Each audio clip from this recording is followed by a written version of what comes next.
Alright, so let's talk about probably the most out there, outrageous, cutting-edge theory I have come across in a long time. It's called the transcension hypothesis, and it's what happens about 600 years after the technological singularity.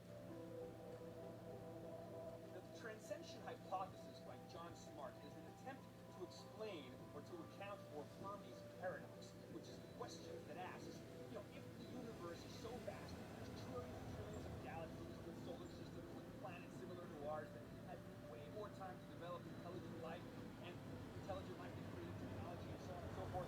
Why don't we see evidence of all those other technological singularities that might have occurred in all these other civilizations? And the reason that transcension hypothesis says the reason we don't see anybody anywhere is because complexity and intelligence eventually stops going to outer space and starts going to inner space.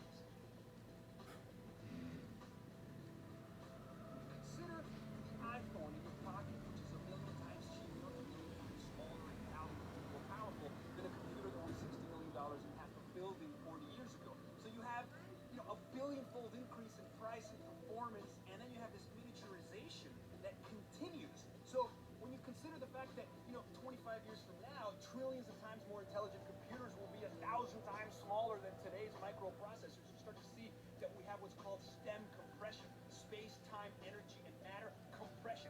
More intelligent, more density, more communication, more energy, less matter, smaller, smaller, smaller, smaller. And eventually, virtual minds living at the nanoscale and at the femtoscale will keep compressing space, time, matter, and energy into smaller and smaller and smaller dimensions until we eventually create black hole-like conditions and disappear out of the visible universe.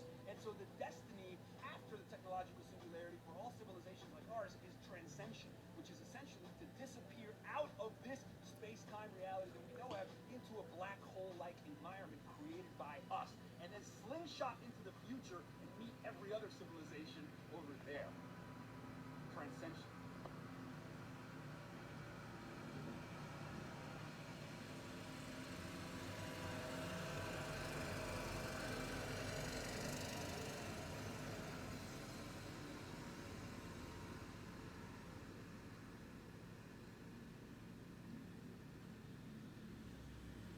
Many people today are waiting for the unleashing of some kind of false flag alien invasion. We've been subjected to the propaganda involving alien visitors from other planets, at least since Orson Welles' famous radio broadcast of War of the Worlds in 1938. Ever since, the public has been bombarded by movies, pop culture material depicting flying saucers and armadas of alien ships descending upon them. But is it also possible that this alien narrative could actually wind up manifesting itself in a slightly different way? Or at least be rolled out in some sort of blended form with another common element of science fiction propaganda, that is, this concept of artificial intelligence.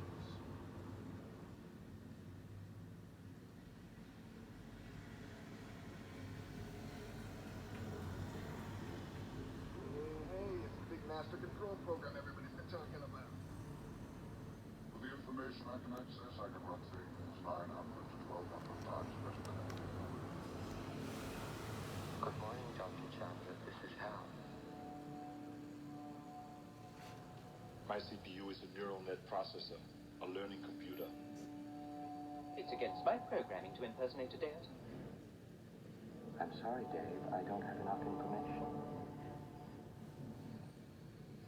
Shall we play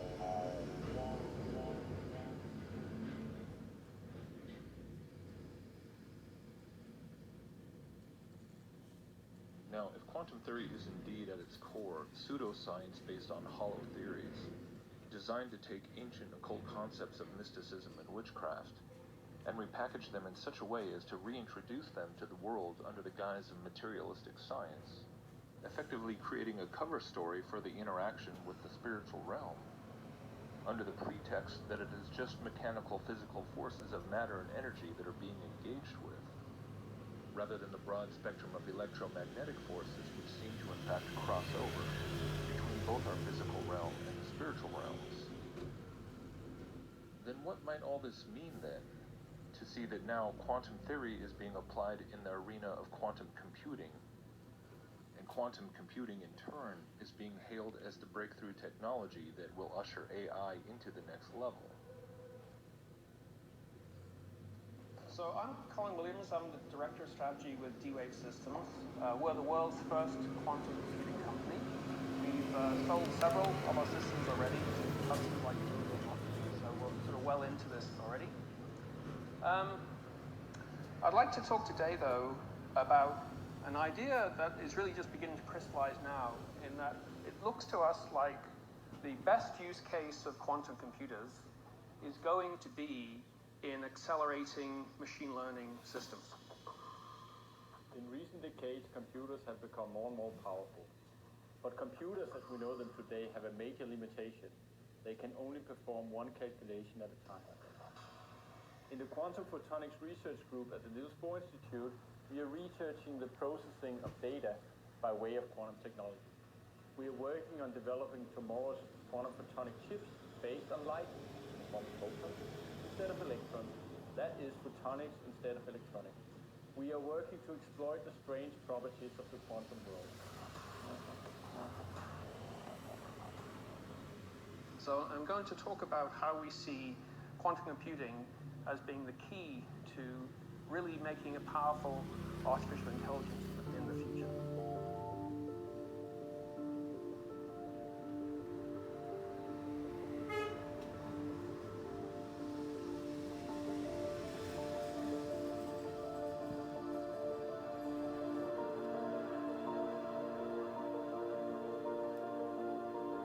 There's tremendous mind share out there that we can bring into IBM from using our quantum experience. It is kind of like peering into the unknown. Our quantum experience is currently open to the entire world. Anybody can sign on, register, and start using it. We want to see the best ideas out there. We want to be able to find new algorithms, and we'd love to work together with different individuals, different organizations to help explore that frontier. One of the real surprises to me has been the amount of usage that we've seen in the past 6 months. We're seeing researchers who are actually writing papers and doing new algorithms and testing new theories using it. Educational institutions, professors using it as part of their coursework. So we're really starting to see this ecosystem building, and we're really hoping to continue that as we get towards these larger systems where we really want to find the areas of application.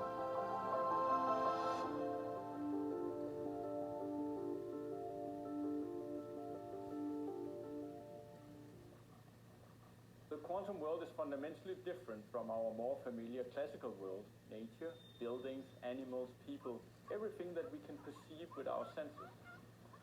Here we know that one thing cannot be in two places at once. Football cannot be shot into the goal and be located out in the middle of the pitch at the same time, just as you cannot give a person a pat on the back and have another person immediately feel it at an entirely different place in the world. But in the microscopic world of the atoms, everything is fundamentally different than what we are used to in everyday life. Here the laws of quantum mechanics prevail. In the quantum world of atoms, one atom, or a light particle, that is a photon, can be located in two places at the same time. This is called the superposition principle, and two atoms, or photons, can become entangled. That is to say, a quantum mechanic link is created between them. This link can be maintained even if the photons travel far away from each other. And this means that if we measure the one photon, then its entanglement partner will be affected immediately, even if the two photons are located very far away from each other. And this is a fundamental advance of the architecture for the machine learning system. Today, this architecture, as we call it, the DVAE, because it has a discrete neural network in the middle. But later this year, we're going to be incorporating a quantum network to give an even greater acceleration to the problem. So the plan for D-Wave is basically to launch a series of machine learning services beginning this September, in which initially we'll be powering things with our classical models, And then over the course of the next year or two, as we develop more and more sophisticated quantum chips, we'll be doing more and more of the core computational work on the quantum processor. But the beauty of this is that we're consciously thinking in terms of hybrid models. Well, we don't expect the quantum computer to do everything. We just want to plug the quantum resources into a hybrid architecture and let the classical neural nets do what they do best, and let the quantum chip does what it does best. So that's all I really wanted to say. We think that quantum computing has the potential to really turbocharge unsupervised learning in particular. We already have quantum and hybrid classical quantum machine learning systems running today, and we're going to be extending those into the future as we make bigger and more densely connected chips. We're going to be releasing a whole series of services that will be powering these probabilistic machine learning models, and we're looking for partners in industry to use these services to make powerful AI systems beginning this year. And the one we've already created, our first one, the DBE, it's already surpassing the state of the art in what was possible before. So we're actively looking now for people who would like to use these probabilistic machine learning services to basically go back to the models that we really wanted to train in the mid-2000s, but we couldn't because they weren't really lending themselves to acceleration by GPU. But now with these new services and quantum processing unit, we think we can really train these things. So thank you very much.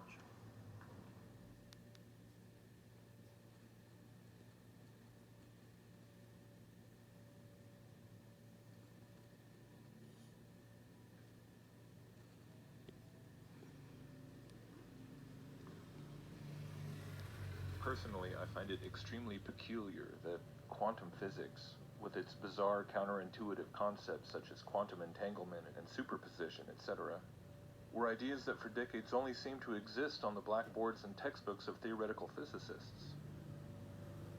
There was no conceivable practical application to these, quote, spooky actions for years and years, and in fact much of it was still being contested and debated. But then, almost out of nowhere, quantum computing suddenly emerges under the steam of companies such as DWIT, who almost instantly have working relationships with CERN, NASA, Google, and so on.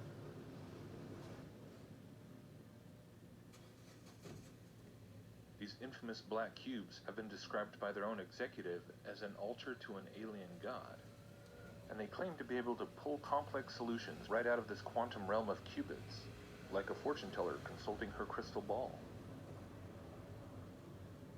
But perhaps that is ironically the most perfect analogy, simply because that is ultimately the same thing that's being constructed right now. The most technologically advanced and all-encompassing spirit medium device in all of history.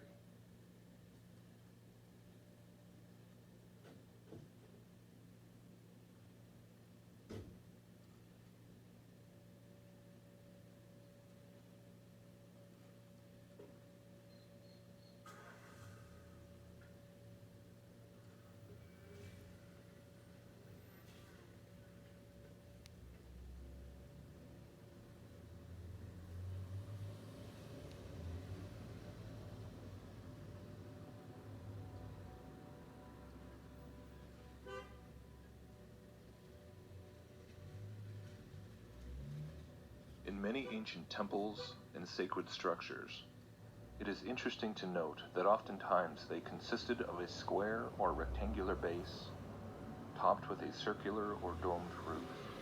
It is said that this was intentionally done as a reflection of their view of the cosmos, which was comprised of the earth below and the heavens above. The temple itself, then, where the square met the circle, represented the place where it was believed that heaven and earth intersected, where the mortal met with the divine, the physical encountered the spiritual, where the temporal could catch a glimpse of the eternal. That the enemy of humanity, that dragon, the devil, has taken everything that God has made, everything that God has done, everything that God has said, and attempted to twist it, invert it, for his own blasphemous and defiant ends. then I would suggest that it is not ultimately that shocking of an idea to consider that this reality, this God-given gift of the Holy Spirit living within his believers, would also be something that Satan would seek to counterfeit as well. As I said before, I do not claim to know how everything will unfold, but if you've been able to follow the progression of history, of science falsely so called, and the many agendas of deception by the fallen one, so far as I have attempted to present them, then my hope is that you might see how this could very well play out.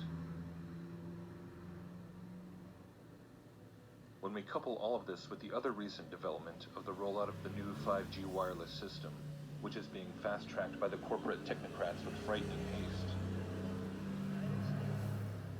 will be the first country in the world to open up high-band spectrum for 5G internet for that.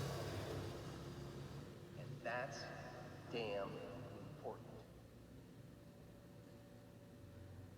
then when all is said and done, it is hard to see what remaining elements would yet need to be in place before that moment could arise when the, quote, singularity would be proclaimed, and AI is said to have achieved true, legitimate sentience, and the new era of transcendent transhumanity is declared to have finally arrived. This is the Luciferian dream of technological apotheosis, the dream of transcending space and time, of defeating death itself by way of our own ingenuity, our own inherent divine potential, our own pantheistic self-realization as a species. But I must contend that such a watershed moment in history would ultimately be nothing less than a horrific, satanic Pentecost, whereby everyone who opted into the promises of the supposed techno-utopia, everyone who took the mark and opened themselves, both neurologically and spiritually, to these digital super beings, these ethereal entities, these aliens from the quantum realm, would quickly and tragically realize that they had been fooled, and allowed themselves to in fact be indwelt by an intelligence that hates them with an unholy passion, to be indwelt by the very spirit of Antichrist, who is then able to broadcast himself on all frequencies to the four corners of the earth, by way of the all-encompassing technological monstrosity, Babel 2.0, that he tricked us into building for him in the first place, simply by patiently and persistently appealing to our sinfulness, our vanity, and our pride over so many centuries.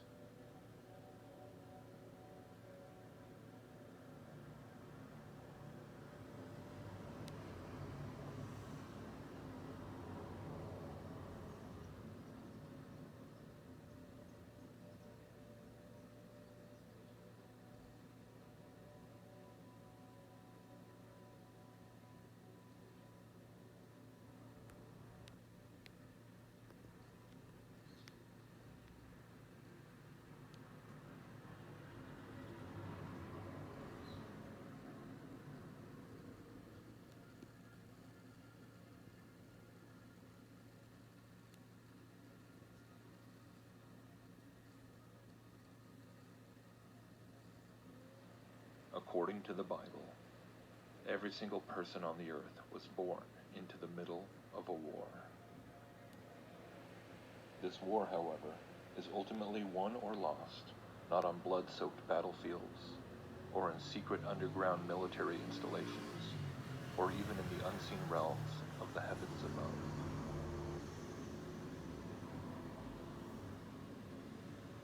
It is won or lost in the most mysterious realm of all, the human heart.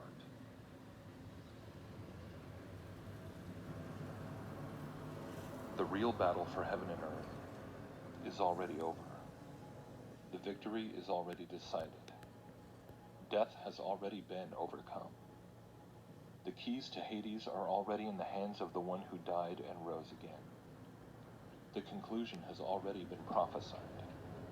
The end will come. The heavens will be shaken. And every knee will bow when the Son of Man returns to judge all things. But you and I are here, right now, today. That is what we really have. We cannot even say for sure when all these New World Order agendas will actually come to pass, even as things progress faster and with more intensity with each passing day. We have a choice today, whom you will be a temple for, whose kingdom will you serve? Because make no mistake, we all serve one or the other, regardless of whether we want to admit to ourselves if there is a God or there is a devil. You may insist that the Bible is just another deception designed to oppress and control people. You may want to believe that somehow it really teaches the very secret occult knowledge that I've been exposing here as the lies of Satan. My only hope and prayer at the end of the day is that your thinking might be at least stimulated in such a way as to prompt you to go and look into things much deeper for yourself. That you might take a second look into the Bible, into the gospel, into Jesus.